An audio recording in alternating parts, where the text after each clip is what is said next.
Yeah. Help me here, boys. Like, help me here.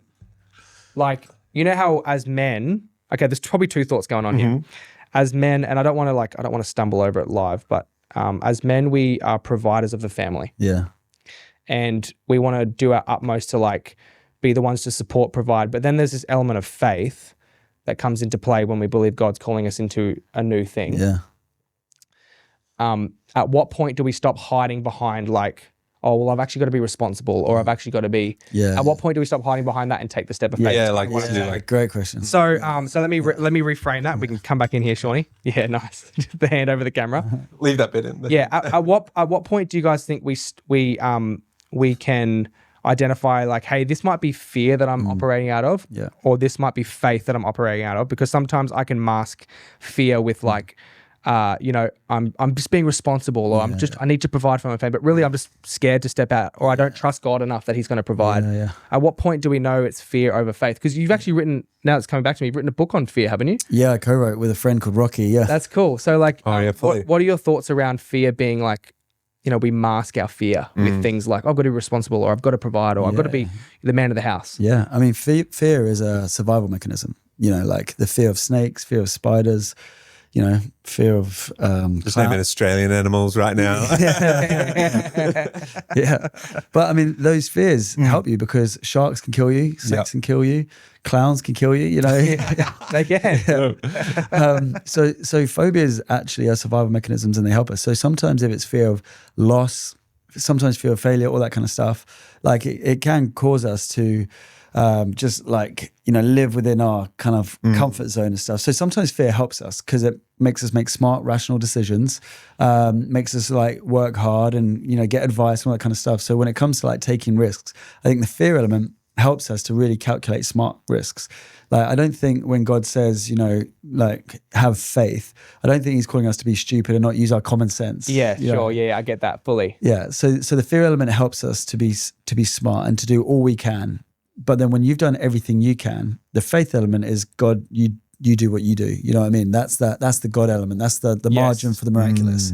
Yeah, I like that. And it's also like, it's not all fear is bad, because fear of the Lord, I mean, Proverbs says that wisdom begins with the fear of the Lord. And so it's a healthy reverence or an understanding that, God is the creator of the heavens and earth. He's got this. Like, and you can act in, like, I know a big thing for me, just being vulnerable, is like, right now I'm dealing with like fear of man over fear of the Lord. Like, do I really care what people think about me? And am I dictating my actions and my videos and my creativity based on a thank you from Dan or like a pat on the back from Josh? Or am I doing it because I'm like, no, I actually believe that God's called me to do this because it might help one person. Do you know what I mean? Like maybe we don't even cut that bit from the podcast, because maybe that's going to help somebody overcome like, hey, if you don't have the words for something, like don't, so actually, you know what, Sean, let's actually leave that in, that part of the podcast where I didn't get it right, because sometimes I said that because I was scared of what people will think. Yeah. I actually said, let's pause the pod, let's cut that out, because I was nervous about what people think. But I'm taking a step right now and saying, let's leave that in the podcast. And you sometimes don't get it all right. Sometimes I'm not as articulate as people think I am, and I'm okay with that. Yeah. So yeah, I feel like I'm learning and like stumbling my way there live, that I actually should only really care for an audience of one, and my response should always be out of like doing what He wants, and in turn, people will, I think you prophesied this morning that I'd be like a mirror of His glory, But sometimes I operate in fear of man, and I'm just I'm so concerned with what people think. Yeah. Do you know what I mean? Yeah. And it freezes you up. Yeah. It stops you. It's not like living in true freedom. Does that make sense? Yeah. What do you think? Yeah. I mean, I think when we talk about discipleship, when we talk about becoming more like Jesus, to be with Him, to do what He did, that journey, that transformation journey is losing the fear of man and developing the fear of God. So fear of God's not negative. It means to have an awe, a reverence, and understanding of Him. And fear of God, fear makes you run away from something, but fear of God causes you to run towards Him. Yeah. I mean, even He made us, we're fearfully and wonderfully made. Psalm 119, fearfully means like with awe and wonder. He made us all intricate and unique. So that fear that we have for God is a really healthy thing. And the more fear of God we have, the less fear of man we have. Yeah. And that's part of the journey. Imagine having the boldness of Moses with everything he did. Like just walking into Pharaoh, telling this, put your staff down, it's going to turn into a snake. Like all these things. And like he was just like, all right, the sea's gonna part. And he had like, legitimate reason to fear him too, to actually fear man because he was going to kill him, you know?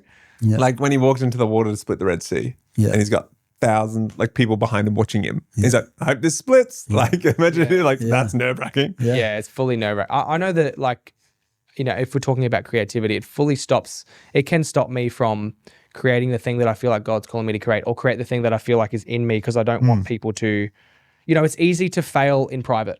Yeah. And then you have an opportunity to fail in public, and then all the voices start coming, you know, like, what is this person going to think? Am I going to miss out on that job? Or, you know, whatever it is. Like, I think particularly as creatives, because it's our identity, it's scary. It's scary to put things out there or put ourselves out there when there could be a chance we get shut down or fail in public, like, you know? What was it like writing the book with Rocky? Like, you haven't written a book before. I've never written a book before. I mean, my English teacher would be very shocked. And don't get me wrong, like it's not like a New York Times bestseller or anything like that.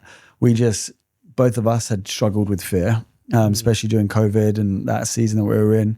And we're just like, let's just write some daily devotionals, help the truth, you know. The book's called 365. Yeah, Facing Fear 365. So there's something for you every single day that will encourage you face those fears. So devotional.